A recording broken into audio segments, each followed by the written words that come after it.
Hey, brothers and sisters, God bless you.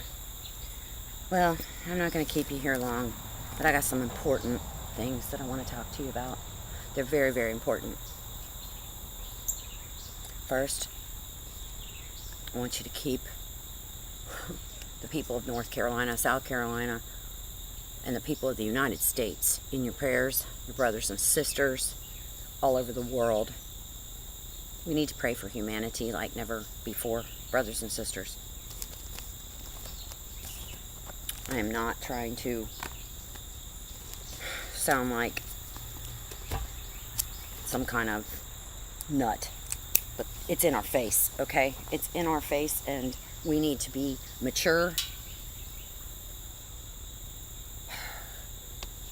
believers in Christ. And we need to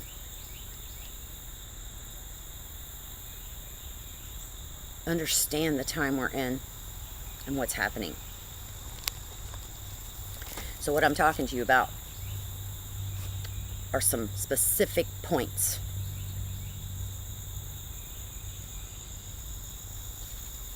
I'm talking to you about the season of the locusts.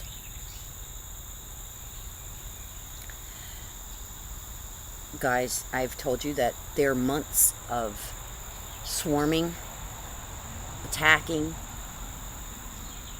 Their greatest efforts are in the months of May to September. But that does not mean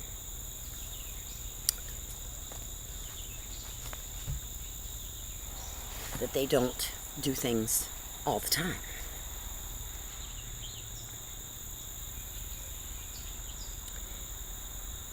In Joel, the book of Joel, talks about these locusts.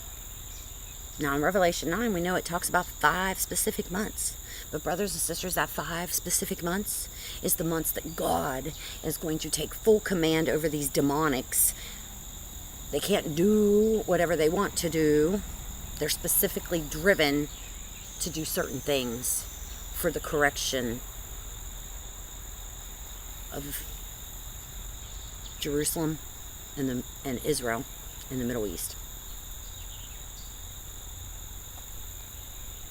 And God refers to them as a nation. A nation. And they are. They are. And they're strong and without number. But he told us before in Joel chapter 1, they have cycles.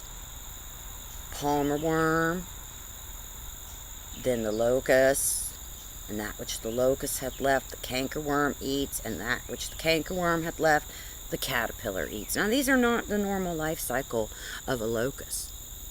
This is just how they operate as a nation. And he goes on to say, in Joel, as he describes them, he didn't say 5 months.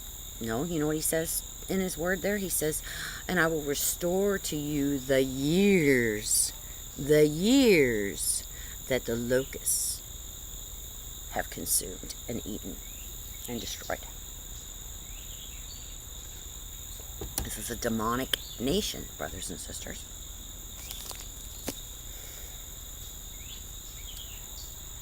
So, the Lord is trying to jog my memory of a lot of things, and we're in the middle of something, brothers and sisters. We're not just looking for something to happen, or looking at what is happening, or just what has happened.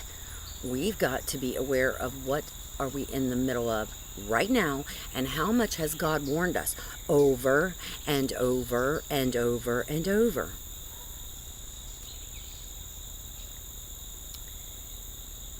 Well, you've got your brothers and sisters in China, which is symbol of the red dragon, which artificial intelligence has pretty much took over implemented their mark of the beast system there. It's just a matter of time before that goes live. And they're tearing down their churches. They're burning their Bibles, taking them away from them, burning crosses. And the Pope is all in there. And, you know, he's pretty much come in and made an agreement with the government, and all by design, guys, that basically the Catholic Church is going to be the only thing allowed. Are you understanding what time we're in?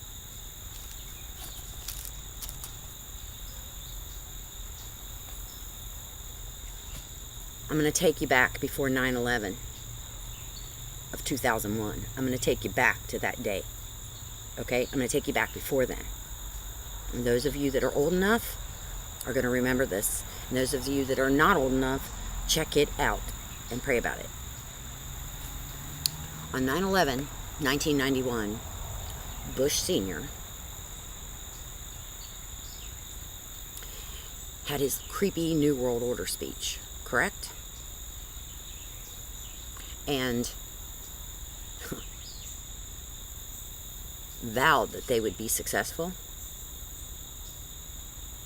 Vowed it in the creepiest thing. And I remember sitting there in my living room. I was in my late 20s, guys. I had little kids, you know. And I'm sitting there going, that is so creepy. And it was around the time of Desert Storm.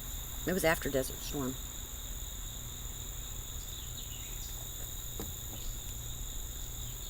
Ten years later to the day, 9/11 happens. 2001. Something shifted that day, my brothers and sisters. Something massive shifted that day. And our world has never been the same. Why is it 9/11, guys? Why is it 9/11? I mean, come on, we all know. Revelation 9/11. And they had a king over them, which is the angel of the bottomless pit, whose name in the Hebrew tongue is Abaddon, but in the Greek tongue is his name Apollyon. They were announcing the season. They were announcing that they're very near to their king coming of their nation. Oh, doesn't Donald Trump, his whole penthouse is lined in gold and the chariot of Apollo, and it's all over his... Come on, guys. Are you not understanding where we're at? What that truly is saying? 9/11. 9/11, 9/11, 9/11.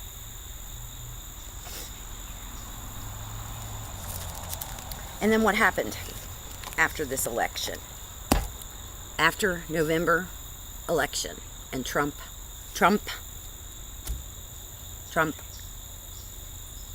like the Trump of God, when the church is gathered together after the revealing, the perceiving of the abomination of desolation. Well, what happened after that? He hadn't even been put in office yet. What happened? Well, we had the fires in the Appalachians of the Great Smoky Mountains, Gatlinburg, Pigeon Forge, North Carolina, South Carolina, Georgia, Tennessee. A burning. A warning. And strange and oddly enough, in the Dollywood fire, which has everything to do with the cloning of Dolly, the sheep Dolly. Do you know that that was named after Dolly Parton? Dolly the sheep, the cloned sheep, was named after Dolly Parton because it was cloned from the mammary cell.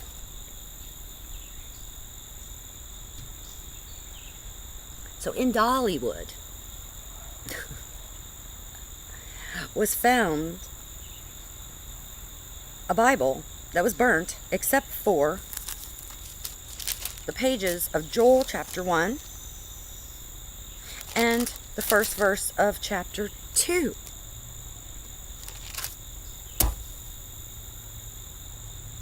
Artificial intelligence has everything to do with this. Truly does. So what's behind this artificial intelligence? I can tell you God's going to take control of it at a certain time. At a certain time. But that's what I couldn't understand when I first started studying, guys, back in 2004, and I was digging really, really deep. You need to go read Joel chapter 1, Joel chapter 2. And I knew that when it talks about the way these things operate, I'm like, this sounds like technology.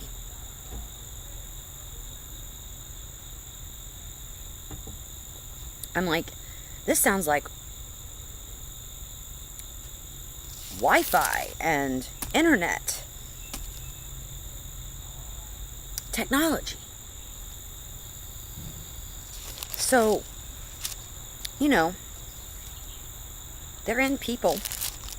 They have a nation. These are the demonics that also possess people. But guys, they're a nation. These are talking about a specific nation that's come upon his land, strong and without number, whose teeth are the teeth of a lion, and have the teeth of a great lion. Okay? Now this is talking about the very last days. It's about the destruction. It's a call to awake. And how?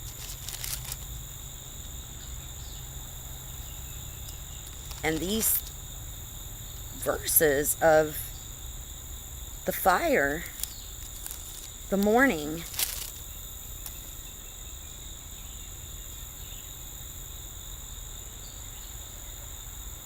alas, for the day of the Lord is at hand, and the destruction from the Almighty shall it come. Yeah, guys, this is talking about Revelation 9. But it's the years of the locust. The years. Okay, so we're at 17 years now, right? Since 9/11. That our world changed. Our world changed. And it says, blow you a trumpet in Zion, and sound an alarm in my holy mountain. Let all the inhabitants of the land tremble, for the day of the Lord cometh, for it is nigh at hand. Guys, they attack in May to September. I mean, this is when they do their most damage. But they're always working. And just look at the events. I'm not going to sit here and go through all the events of May to September, but I know, you know, what was the big thing that got our attention in May? It was Kilauea blowing and erupting and would not stop. And I'm telling you, I saw what I saw, and I showed you the picture. It showed the dragon there with the wounded head. I'm just saying, in that live shot of the lava at night. It was taken by the helicopter. And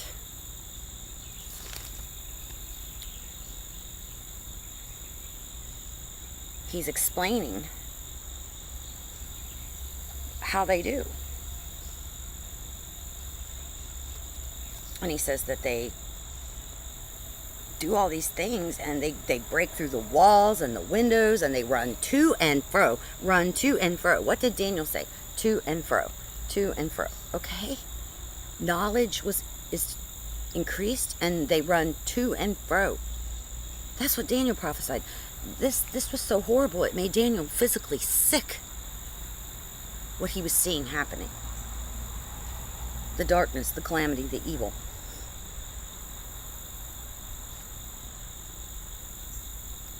You know, guys, this is what, when I studied Joel, I knew this was a warning to me personally for my walk. When I saw him warning these people in the last days to rend their hearts and not their garments, I knew that we are to have a circumcision of the heart with Christ. This is what it's all about, is our hearts. And obviously, these people in Joel chapter 2 were very legalistic. They had not rendered their heart to Christ for whatever reason, whether they didn't believe, whether they were blinded, whether they accepted something else, whether they, whatever the reason, it doesn't matter. This is why, this was how the whole thing of the rending of the heart, why I'm even here, why I even have this channel.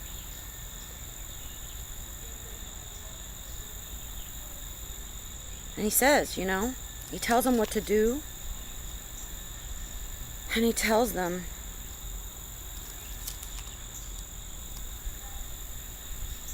to blow the trumpet. Well, sanctify the congregation, assemble the elders, gather the children and those that suck the breast. Let the bridegroom go forth of his chamber and the bride out of her closet. They missed. The bride's in the closet. These people are being called to do a fast and a mourning.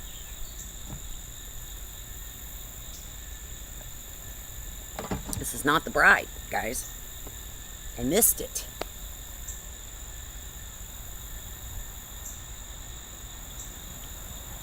So this is how I got to where I got with understanding.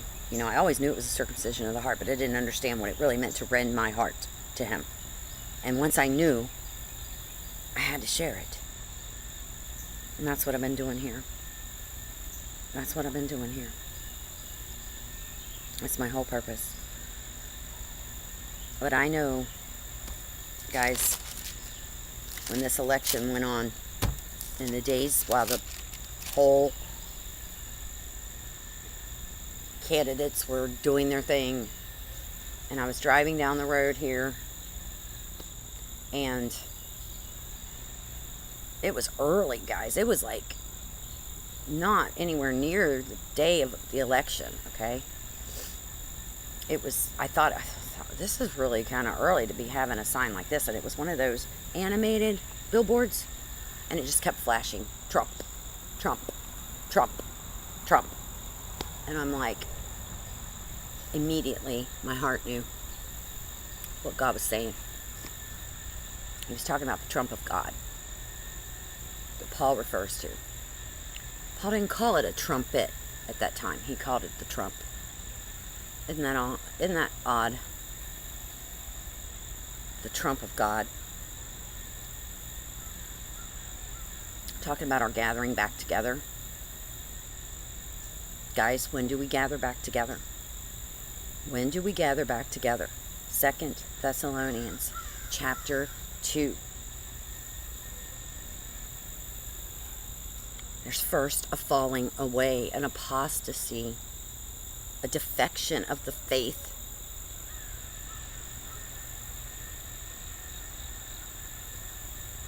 And then Michael boots him out. His Godhead is kicked out of his heavenly dwelling. See, this is our armor, guys. This is our spiritual warfare. We're fighting against wickedness, principalities, rulers of this world of darkness in heavenly places. Revelation 12, where it talks about Michael booting him out, it doesn't happen until Michael boots him out of his domain, of his Godhead. It's a spiritual thing, but it's going to have physical effects. And that's what happens. And then the abomination, they set up the abomination of desolation. They set it up.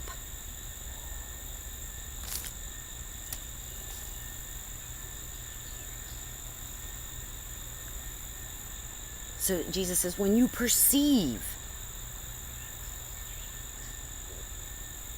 What are the signs of him? Gall, bitterness, wormwood, deception, lies, offenses.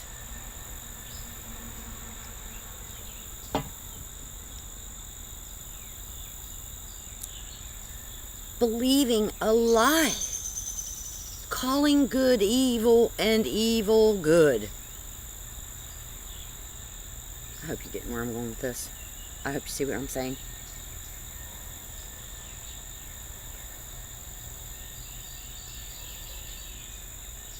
It's not that this Locust army just comes up out of the pit in Revelation 9 and does what they do for 5 months. That's the very last days. And 5 months, guys. Well, what was 5 months? The flood. The flood of Noah. The flood actually lasted 5 months. Noah was on the ark for over a year. Look at the names of these agencies. Noah, NASA. You know what they're doing? They're trying to bring in the days of Noah.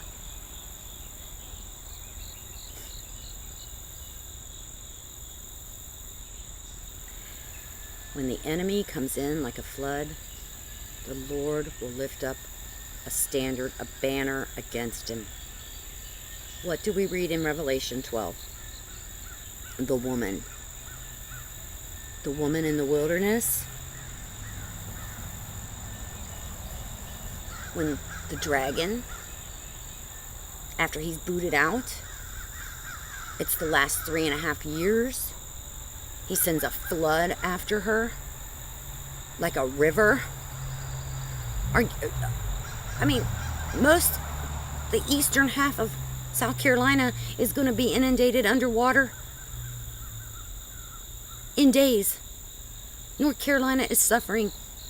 You don't realize the toxic stuff that is in that water. God warned me about this before it happened.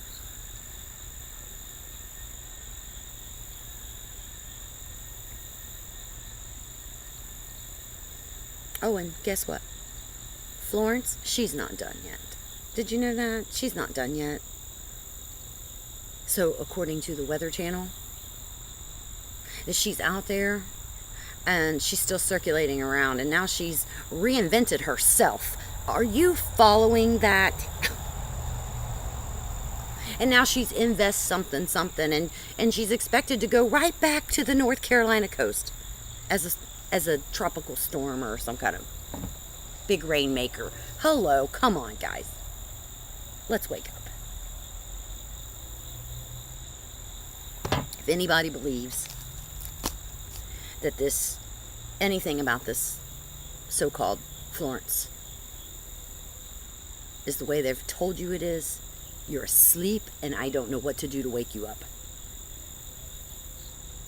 I can tell you what went on here in Columbia, South Carolina. Strange military activity. I can promise you that. I believe this is more than we could ever know and comprehend.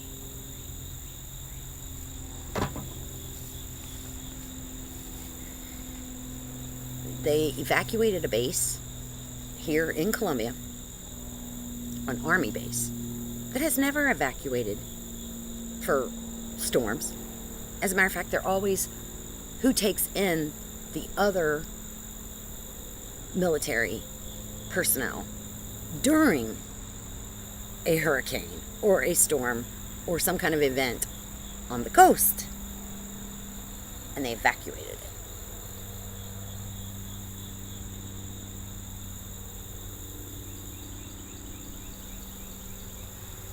They didn't even evacuate for Irma. And let me tell you something, Irma was the worst thing I've experienced since I've been here in 17 years.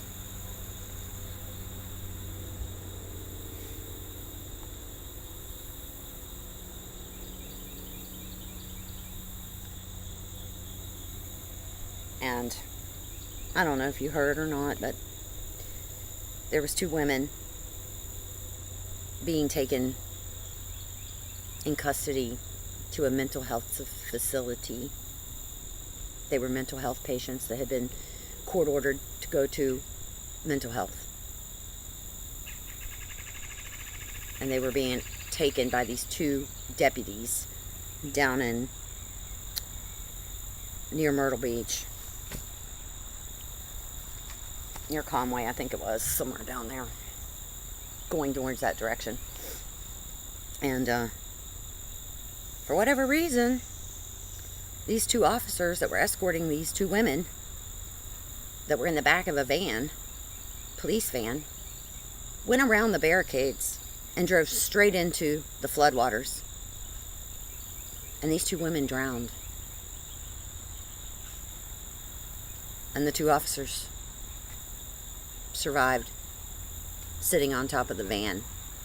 They didn't even get those ladies' bodies out till the next day. They drove around the barricades. They drove right into the floodwaters. Okay. Tragic, right? Well, it was very disturbing to me. And they're vowing that they're going to find out answers and da-da-da-da. But when the names started coming out of these two officers, I had to sit up and say, what is going on? The one officer's name was Deputy Stephen, Stephen, Flood. And the other officer's name was Joshua Bishop.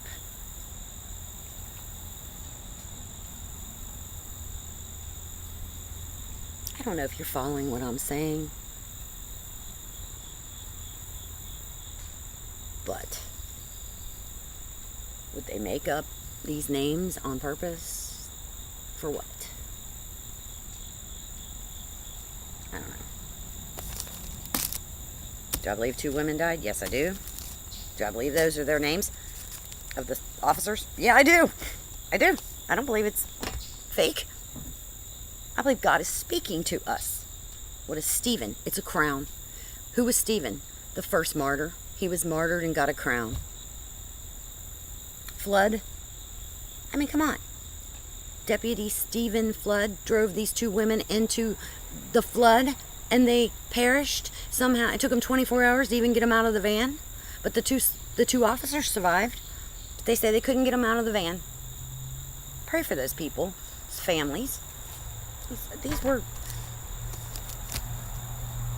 two women who had children and families. And I mean, guys, mental health is very near and dear to my heart. Those people have already suffered. The one lady was a schizophrenic. I'm telling you, you want to, I don't know. There's more to it than what meets the eye. You go pray about it. I'm just saying.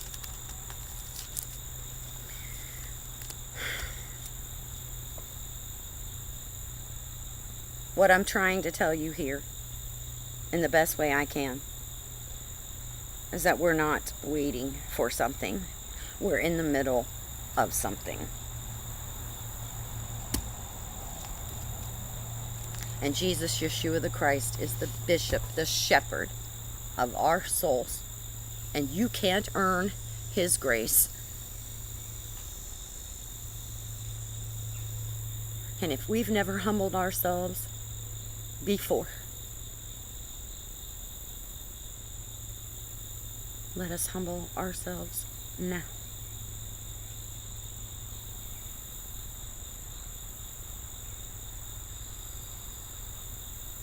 Because we don't know. We don't get this all down pat. Everybody's got their opinions. Everybody's got their individual beliefs about what happens, when it happens, and all this other stuff with look, people go home every day.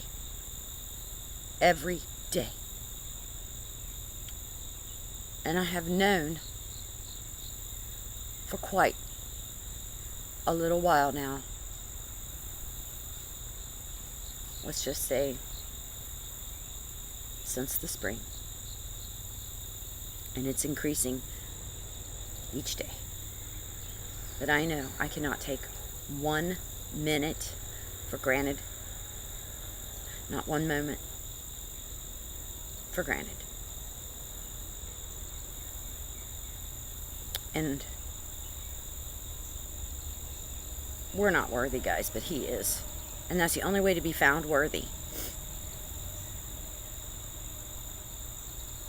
And you trust Him. So I'm going to read to you a psalm, and I'm going to close with that.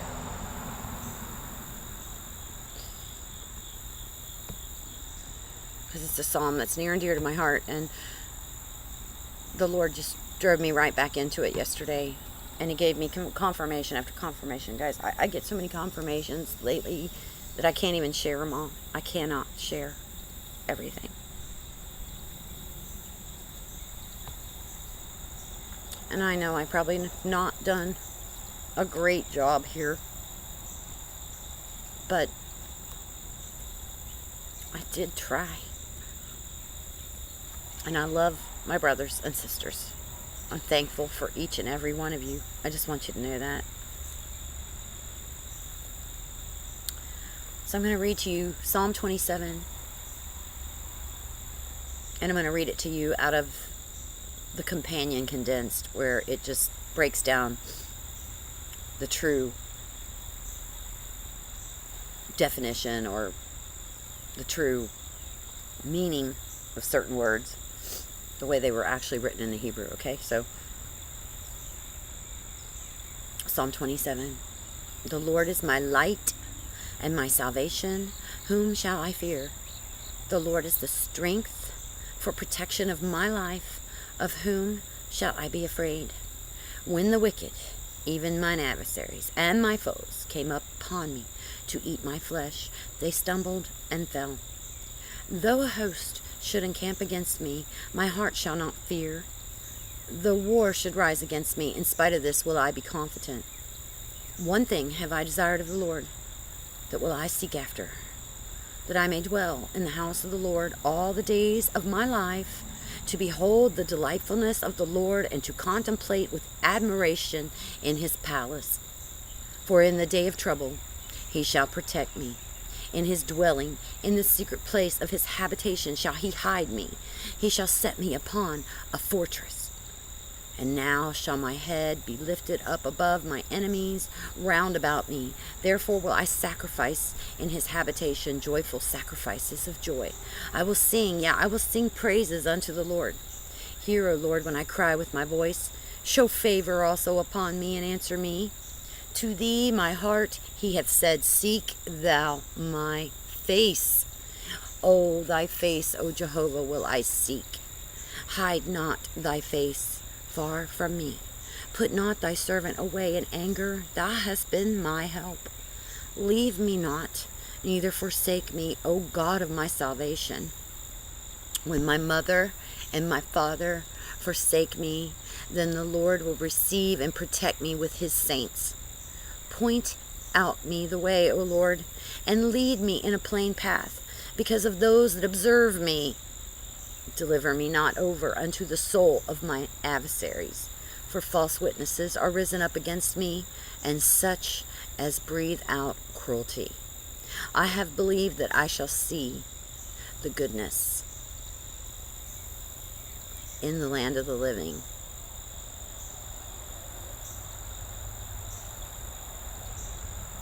While alive on the earth.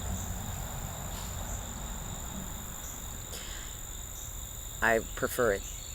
I think it's both is correct. I believe it's, I would have fainted unless I had believed that I shall see the goodness of the Lord while alive on the earth. Wait on the Lord.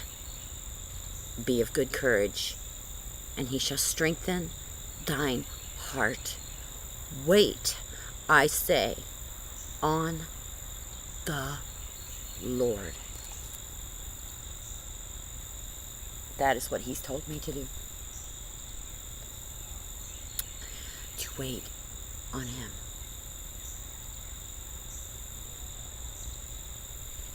Wait on your Lord, brothers and sisters. We have a deliverer. We have a redeemer.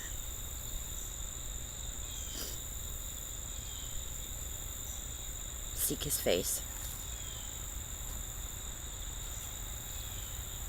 Seek the Lord in all things. Test the spirits. There are many deceivers out there.